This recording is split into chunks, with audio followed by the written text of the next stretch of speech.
ఏటి మనుగడ కోటి అలలుగా పొంగు వరదల వేగాన పడిలేచు అలలకు తీపి కలలకు లేని అలసట నీకేలా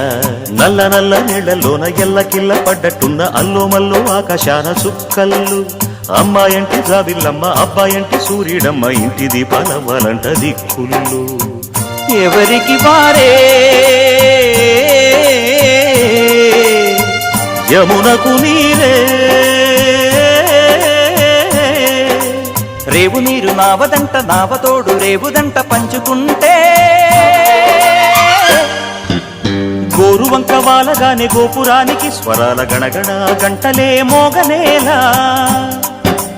గోపబాలుడొచ్చినాక గోకులానికి పెదాల కిలకిలా పువ్వులే పుట్టలేదా